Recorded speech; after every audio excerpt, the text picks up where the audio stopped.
Preciso contar também que eu descobri qual clube tentou atravessar a ida de Marcos Leonardo ao São Paulo no ano passado. Bora te atualizar também sobre qual foi o clube paulista que tentou tirar Alan Barcelos do São Paulo. Últimas de mercado, bastidores, finanças e muito mais. Fala aí pessoal, sou Jorge Nicola, bem-vindos a mais um vídeo do canal, sempre bom ter vocês por aqui, sem perder tempo. Pedir para deixar like, se inscrever no canal e ativar as notificações. O Campeonato Paulista bateu o Campeonato Carioca e é o estadual com maior audiência do futebol brasileiro em 2026. O Paulistão já alcançou 60 milhões de pessoas assistindo aos jogos na Record, na Cazé TV, na TNT ou na HBO Max. Os números superam com alguma folga o Carioca, que tem transmissão da TV Globo. Importante registrar que a Cazé TV já alcançou 99,2 milhões de visualizações no Campeonato Paulista, contra apenas 32 milhões e 900 mil visualizações do Campeonato Carioca na GETV. Também já havia contado para vocês em relação à enorme discrepância entre as cotas de televisão do Campeonato Carioca e do Paulista. Cada um dos grandes em São Paulo tem direito a 35 milhões de reais fixos. No Rio de Janeiro, o Flamengo tem direito a 10 milhões de reais, enquanto Fluminense, Botafogo e Vasco ficam com 6 milhões e 600 mil reais. Só para completar, registrar que o Mirassol, que dá para dizer em fase de evolução, mas ainda pequeno no cenário nacional, tem direito à mesma cota do Flamengo, 10 milhões de reais para cada. E a minha Portuguesa faturou no campeonato estadual desse ano 7 milhões de reais, à frente dos gigantes do futebol carioca. Você prefere assistir aos jogos do Paulistão ou do Carioca? Já usa o espaço para comentário e registre a sua opinião. Quero te explicar agora que passo estão as semifinais do Campeonato Paulista. 2 das 4 vagas estão preenchidas. Isso porque nesse sábado, São Paulo venceu o Bragantino em Bragança Paulista por 2-1, enquanto o Palmeiras enfiou 4-0 no Capivariano.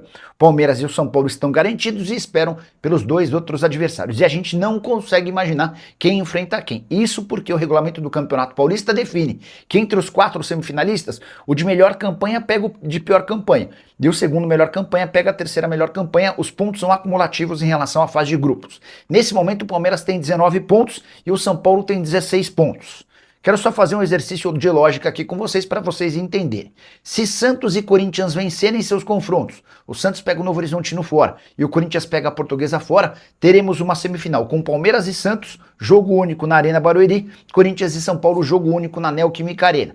Mas se Santos e Corinthians passarem nos pênaltis, depois de um empate no tempo normal, teremos Palmeiras e Santos na Arena Barueri e São Paulo e Corinthians possivelmente no Brinco de Ouro da Princesa, jogo com o mando do São Paulo. O tricolor não poderá atuar em casa por conta de shows que acontecerão em seu estádio.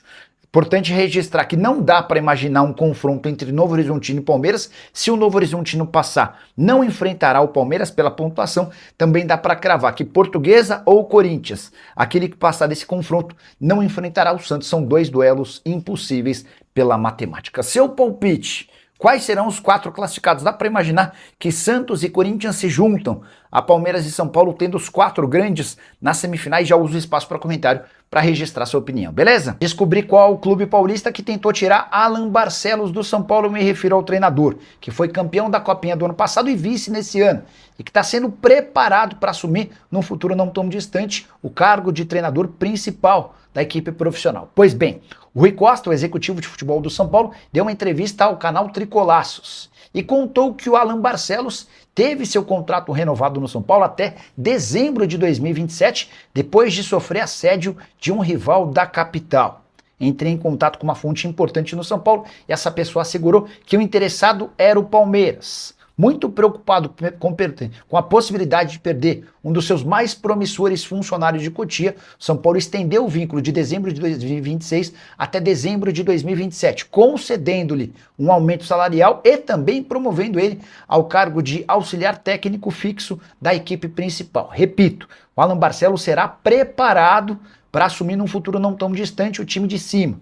Treinador que também foi alvo de propostas do Galo e do Bahia para assumir o Sub-20. Só para completar, contar que ele chegou ao São Paulo em 2022 e passou por praticamente todas as categorias de base. Sub-13, 14, 15, 16, 17 e Sub-20.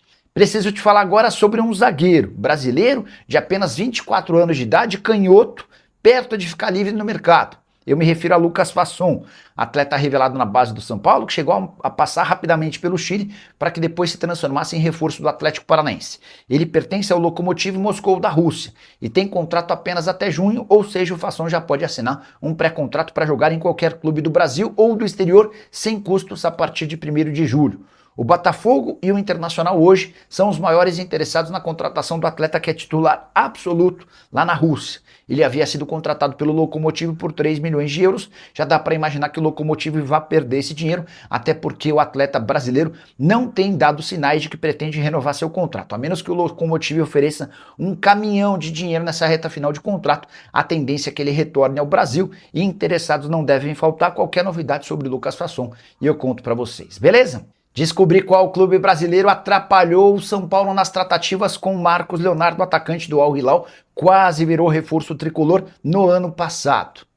Por que esse assunto voltou à tona? Rui Costa, executivo de futebol do São Paulo, deu uma entrevista nos últimos dias a uma página chamada Tricolaços e admitiu que o tricolor esteve bem perto de fechar com o jogador.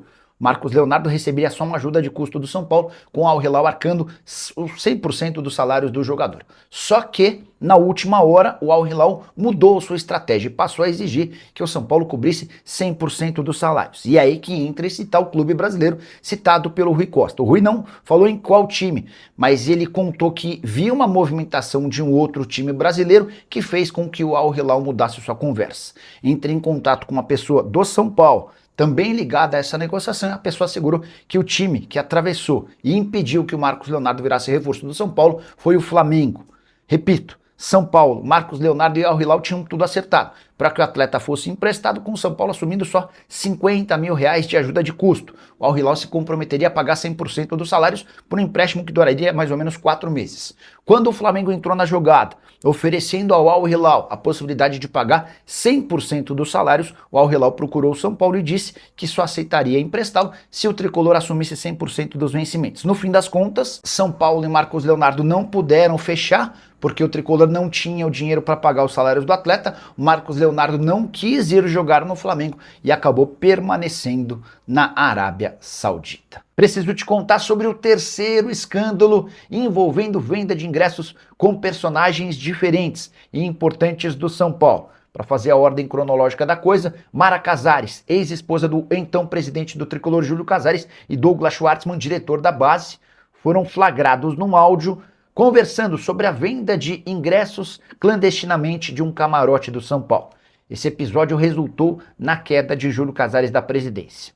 Nessa semana surgiu a informação de que Cristina Macis, filha do atual presidente Harry Macis, também vinha fazendo uso da venda de ingressos do camarote destinado ao então vice-presidente Harry Macis.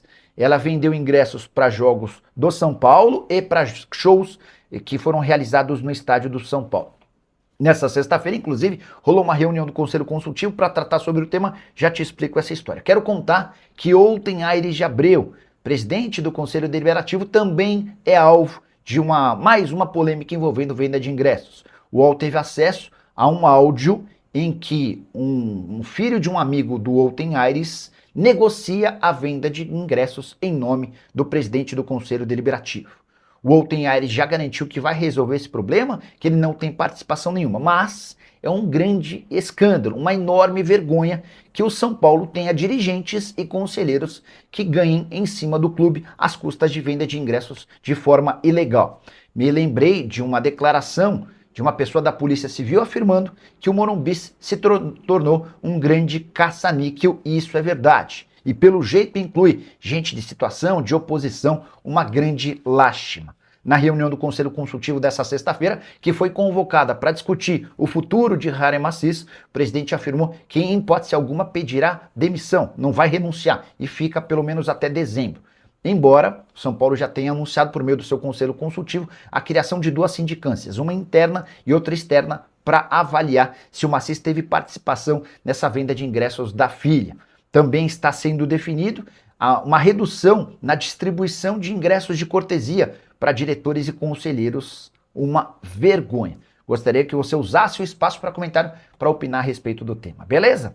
Então é isso, família. Mais um giro de notícias importantes exclusivas do São Paulo neste domingão agitado com muita informação para você ficar atento e atenado sobre tudo que está sendo falado do maior clube, tá ligado? Então eu peço humildemente para você dar o like nesse vídeo, esqueça de dar o like não, e para você ficar super atenado de tudo que está sendo falado no dia a dia do maior clube mais querido do mundo. Deixem a sua opinião, não esquece da sua opinião. Valeu, um grande abraço, até o próximo vídeo, fui!